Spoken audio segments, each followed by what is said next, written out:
Hey visionaries, welcome to Vision Possible. I am Butch Hartman and I am so glad you guys have decided to join me today. This is going to be a great session, I believe. It's always a great session when we get together. You know, when you get together, when you're hearing teaching from somebody, when you get information from anybody regarding your intended destination, it is always just a great thing, I feel. Whether it's all the information you wanted or even a little, smidge of a clue of what you wanted, any information is good information. And I'm just glad you're here. I'm glad you decided to take the time to spend time with me. I certainly want to give you as much as I'm capable of doing in this session. And let's get right into it. But before we get into it, I want to talk a little bit about the Vision Possible channel. I just want to thank you guys for being here. I want to encourage you to like and subscribing I want to encourage you to like and subscribe to this channel. I'll be able to talk eventually. And don't forget to share these videos too if you can. We would love to have other people come to this channel. It's exciting to have a channel like this. I know there's a lot of them out there, but it's exciting to have a channel like this where we have different teachers every single day. We have my wife, Julieann Hartman, who's here. She's an encourager and a motivator and a producer and a mom and just the strongest woman and person I've ever met in my life, who's motivated me to do all the things that I've done in my life. We've been married. It'll be, as of the recording of this video, it's almost 30 years. It's 29 years this year.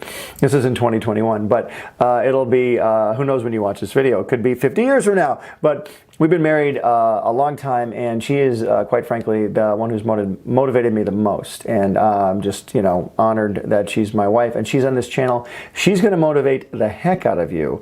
If you don't feel inspired before you watch her videos, watch the video, you'll feel inspired afterwards. This amazing man named Nathaniel Spiers is a young man.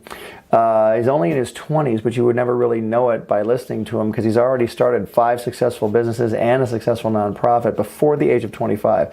Nathaniel teaches business and leadership really like no one I've ever heard. He's a fantastic teacher. You get a lot out of him.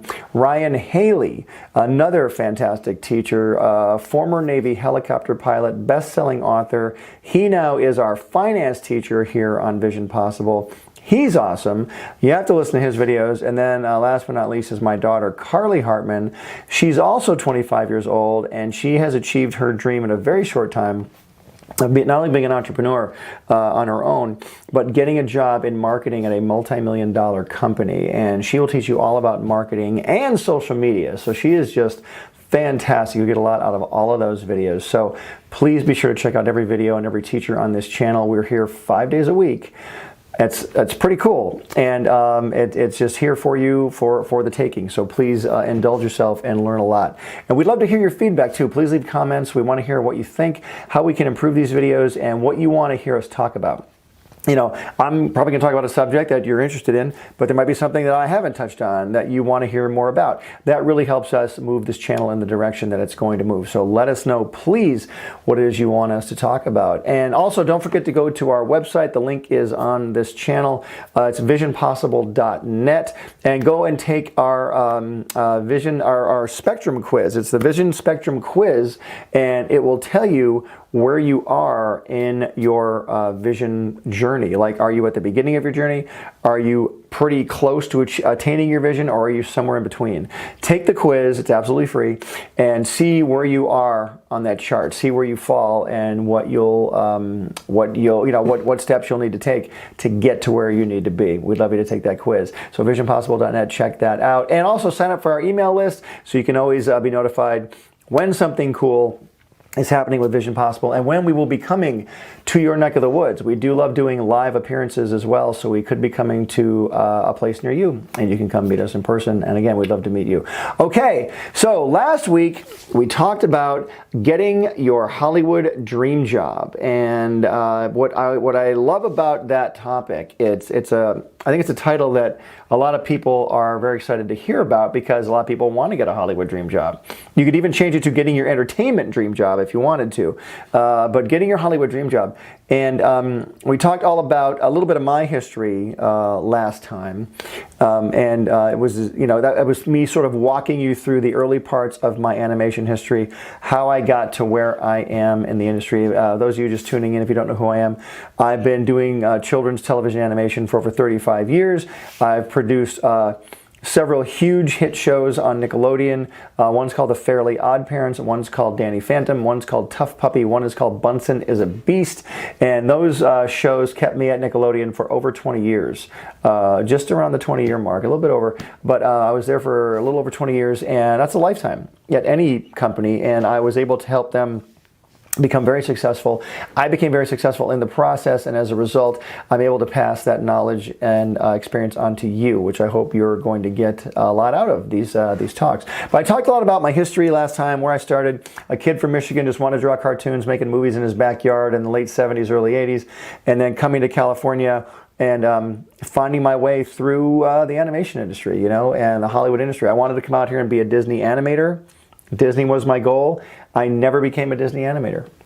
I had one goal, be a Disney animator, and I never got there. I didn't ever get to the goal I wanted to be. I got to another super cool goal I didn't even realize was inside of me. And what I like about that, the story is, if had I become a Disney animator at the time, I would have been at Disney. And Disney is known for employing people forever. You know, if you're good and they like you, you can be there forever. As long as they'll have you, you can be a cog in the Disney machine. And there's certainly great honor in that, and great, I have mad respect for so many artists and writers and talented people at Disney. It's amazing. But what I realized for me, this is just for me, at the time when I was heading toward the Disney animation route, I didn't feel I was cut out for that. I knew I wanted to animate, I knew I wanted to do cartoons, but it's funny, at the time, the only job I could get, again, it all comes down to timing too. We're going to talk about that either in this video or another video. I'll dedicate a whole video about timing, but timing is extremely important. You know, I said in the last video, I'll say it again, opportunities are like comets. You know, they are really beautiful, they're really spectacular, and they don't come around very often. And it might be a very long time until you see another one. So getting getting a chance to take advantage of an opportunity is like seeing a comet. You better take advantage of it right then, or it might not happen. You know, someone offers you a job, a door opens here, a door opens there. You better walk through that door. If you're heading toward that goal and a door opens, walk through it and see what's in there at least. Don't shy away. Don't go into the comfort zone. Remember I told you the dangers of the comfort zone. Don't go into the comfort zone and hide there. You don't want to do that because you've already been in the comfort zone. You know what's in the comfort zone. You know what's in there. You want to establish a bunch of comfort zones all around your chosen field, so no matter where you go, you have friends. The great thing about where I am in my life right now and in my career, in Hollywood, I have a million friends. I have a million friends, a million contacts. If I want to get a project done, bam, I call somebody, and if they can't do it, they can point me to somebody who can. Because not only do I have a name now, but I have an in at different places, you know, and that's an amazing, amazing resource to have. We talked about this in the last video. I'll probably talk about this in all of my videos, but getting resources in your life. You're not an island unto yourself. You need to have resources. And who are those resources? What are those resources? Do you even have any resources right now? I'm asking you these hard questions because I don't have time to mess around in these videos. You don't have time to mess around, and I don't have time to mess around. None of us have time to sit and just be talked to nicely. I'm going to talk nicely to you, but I'm going to be very real with you. I'm going to make you take stock in yourself because I think you deserve that. You deserve to have yourself examined, meaning you need to look at your heart and you need to look at your fortitude and your goals and where are you going to go in your career and what are you willing to do once you get there. I'm not saying compromise yourself for your beliefs. I'm not talking about that kind of stuff. I'm talking about sacrifice. I'm talking about, are you willing to sacrifice that time being lazy? Are you willing to sacrifice that, you know, that weekend day where you always go hiking with your friends, but are you willing to sacrifice that day to work on your project? Are you willing to sacrifice, I take 2 weeks off in the summer. Are you willing to take that off the table and work during those 2 weeks? You know what I mean? There's all kinds of sacrifices that come with getting your Hollywood dream job. You know, I want to be a screenwriter. Great. Do you have a script? Well, not yet. I've been working for a couple years on one. A couple years. Okay. Well, is that script done yet? I would always tell people, because I hired many people during the course of my career. I hired artists, writers, voice actors, directors. I hired color stylists. I hired production people. I hired all kinds of people in my job as a creator producer at Nickelodeon. And I could tell right away if someone had done something or if somebody was just a talker. Are you a talker? I mean, why don't you ask yourself that question?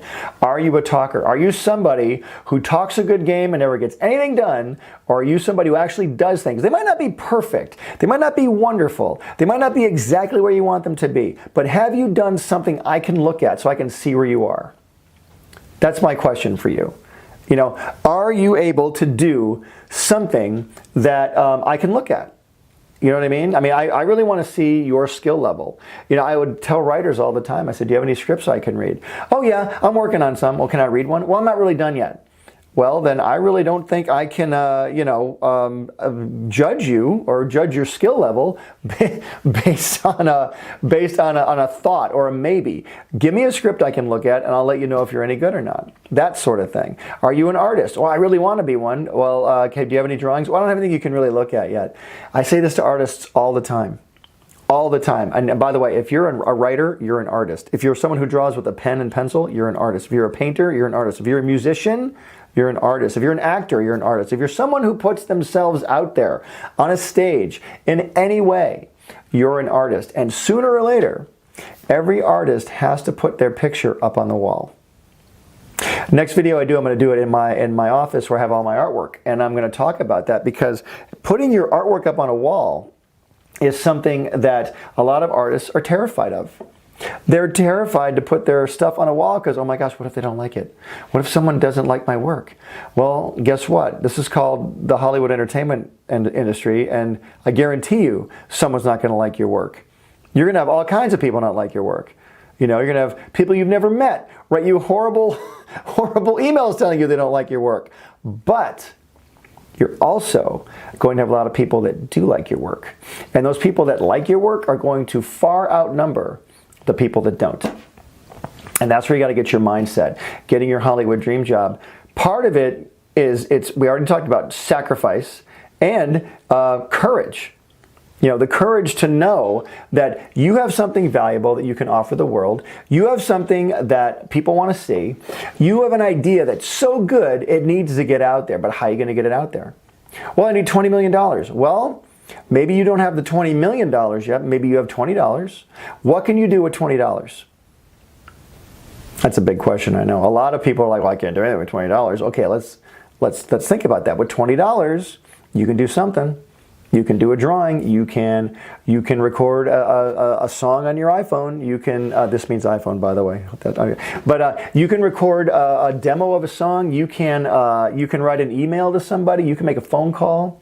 So all kinds of things you can do with $20. And once you have $40, $100, $1,000, what could you do? There's all these dreams and visions that I have that I want to do. And I'm only saying the things to you that I say to myself.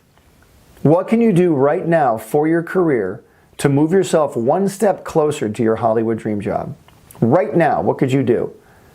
I live in Nebraska. Okay, well, you live in Nebraska. Is there a lot of Hollywood entertainment work in Nebraska?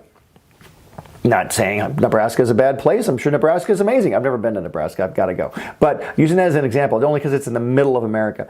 Like, I'm from Michigan. I wanted to be in the Hollywood entertainment industry somehow. I didn't know how I was going to get there. I kind of didn't even know why I was going there. I knew I wanted to be an animator for Disney. I knew that. But I knew that I'd be doing other things too. Well, even when I got out here, I was going to school at CalArts, which is an amazing art school in Valencia, California. It was founded by Walt Disney, by the way, which is part of the reason I came out here. I got accepted into the school. That was a whole journey, just getting accepted into the school, number one. Knowing I was going to leave Michigan and then come to California to get my Hollywood dream job, or to get my, first of all, to get into the school, which would lead to the Hollywood dream job.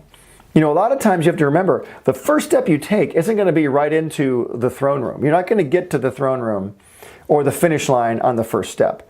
There's a lot of steps you got to take to get to that finish line. I ran the LA Marathon once. It's 26.52 miles or something. Running 26 miles, knowing that 26 miles is ahead of you, you start it one step at a time. And by the way, I don't recommend running the marathon unless you're ready for that. This was 20 years ago. I think I can run it now again. I might give it a try. You never know. But and there were a lot of people that were older than me at the time running the marathon, and they were faster than me, which blew my mind. Doesn't matter how young you are. If you got this experience running marathons, man, you can run them all the time.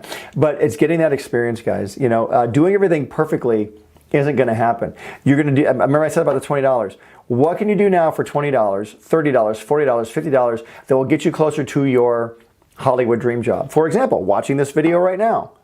That's a perfect step. This is a perfect step to get you closer to your Hollywood dream job, simply because you're talking with or hearing somebody talk about their experience, how I did it. You know, I come from a family that had no Hollywood connections. We had no California connections. I didn't have any resources out here. I had really stepped big out of my comfort zone, and it was really against a lot of people's opinions. Now, people weren't really berating me and saying, you can't do this, you shouldn't do this, but there were a lot of people going, are you sure you want to do this? Okay, and they were like going like this. There was a lot of nervous people around me when I left for California, but it was funny. It might have been just the exuberance of youth or the boldness of youth. I didn't care. I was just so into what I wanted to do. I want to be an animator for Walt Disney. I am going for it. I'm going for this. I'm going to do this. And I'm going to make this happen. Now, I didn't make the Disney dream happen. And the reason I said that is because of this. Being an animator at Disney, I would have just been an animator. And again, nothing wrong with being an animator. It's amazing. It's wonderful. These people are so talented. But I wanted more than just being an animator. I wanted to be the guy who created the shows animators worked on. And I didn't even realize it at the time. That's the main thing. I didn't even know that's what I wanted to do at the time. I knew I wanted to be in entertainment somehow. As I went through my Hollywood journey, my skill level was at the level.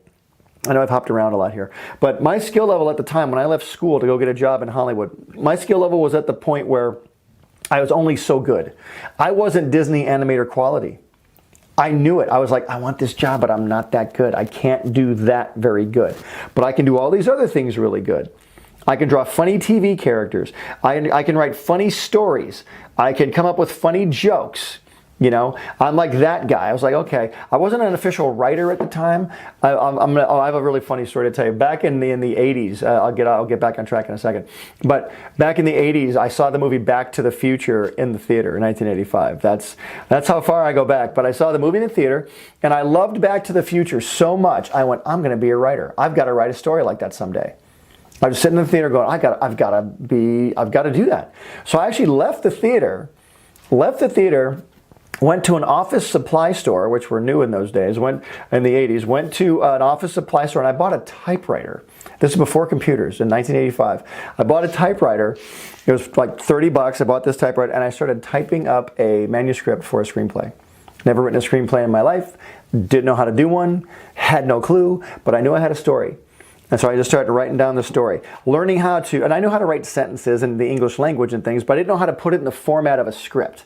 I didn't know how to format a script. I didn't know how to write an idea down. I knew how to summarize, though.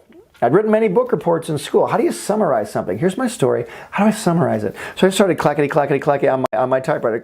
You do like that, and move the thing over, and whatever that official name is for that, the ribbon thing, whatever. So. I would, the drum, that's it, the drum, never mind, the drum, okay, the typing. So I was typing my story up, and I really came up with a cool story that I loved. Now, no one will ever see this story. No one will ever see what I wrote. But the point is, it was something I wanted to do. I got all excited, and I wanted to write this story down. And I wrote it down that day. Because nothing was going to stop me. Now, I'm just that kind of person. Maybe you're a different type of person than me. But in order to make a dream come true, you've kind of got to be a person like that. You've got to be a person that doesn't take no for an answer. Like, I was going to write a story down. Now, could I have gone home and written it down on pencil and paper? Yeah, but I figured, writer, I gotta have a typewriter. I can type. I'd taken some typing classes in high school. So I went and got a typewriter, did my thing, and to this day, I still remember the story I wrote down, and someday I'm going to turn it into a screenplay. I really am. And but what was cool about that was once I wrote that down, once I put that idea on paper, I became a writer. Now, I wasn't a professional writer at the time, but you know what? I'd written something down, so I could say, yeah, I am a writer. So when someone says, are you an artist? Yes, I'm also a writer. Suddenly, you sound like you know what you're doing. And to be honest with you, I wasn't lying. I'd written something. Anyway, so my skill level wasn't at the Disney animator level when I went to to go get a job at Disney. It just wasn't.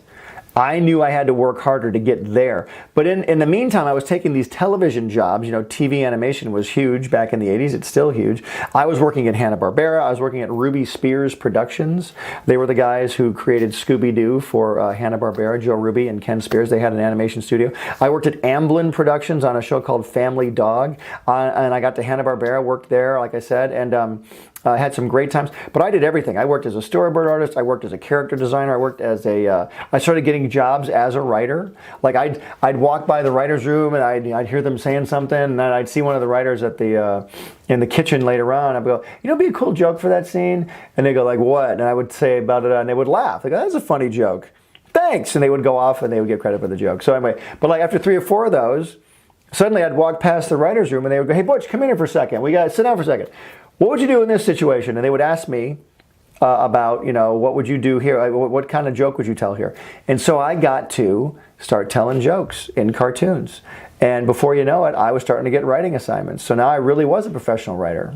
And I got to join the Writers Guild and all that stuff. And joining the Writers Guild is really great because you start to get something called health benefits. So you really want to join the Writers Guild if you can. But it ain't easy. And again, it's being in the right place at the right time. We talked about timing earlier. I was in an atmosphere where there were actually people writing scripts and people drawing cartoons. If you're not in an atmosphere like that, remember we talked about Nebraska. Again, go Nebraska, love Nebraska. But if you're in Nebraska or Michigan or Alaska or Wyoming or Florida, wherever you are, or in a European country, but if you want to get to Hollywood, you need to come and get in this atmosphere. I know the world's different now. Yes, there's technology. Yes, there's Zoom calls. Yes, there's, you know, all types of technology that can take us places we can't go physically, and that's wonderful.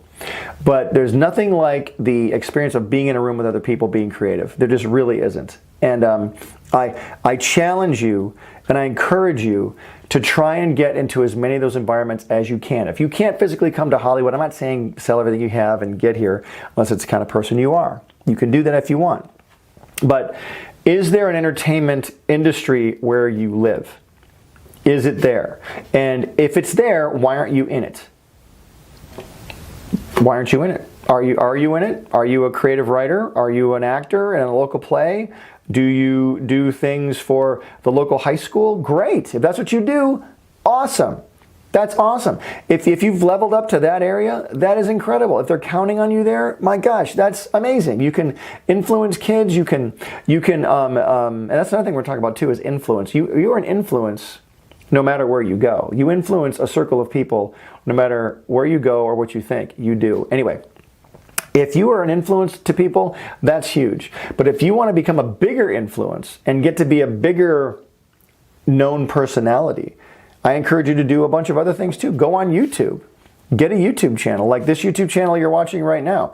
At least this is premiering on YouTube. It'll be somewhere else in the future maybe. But you know, right now this is on YouTube, and YouTube, anyone can start a YouTube channel. Get a camera, have the guts to do it, turn the camera on, upload the video, boom, you're off and running. But that takes a little bit of experience too, meaning start your videos. They're not going to be get 1 million views right out of the gate, but eventually they will if you stick with it. Again, it's not going to be perfect at first. It's like walking into a gym, saying, I'm going to lift 1,000 pounds on day 1. Can't do that. You got to lift 5 pounds, then 10 pounds, 100 pounds. You're not going to get to the 1,000 pounds until you've prepared yourself with the smaller weights, with the preparation. You've got to be prepared. You've got to be prepared.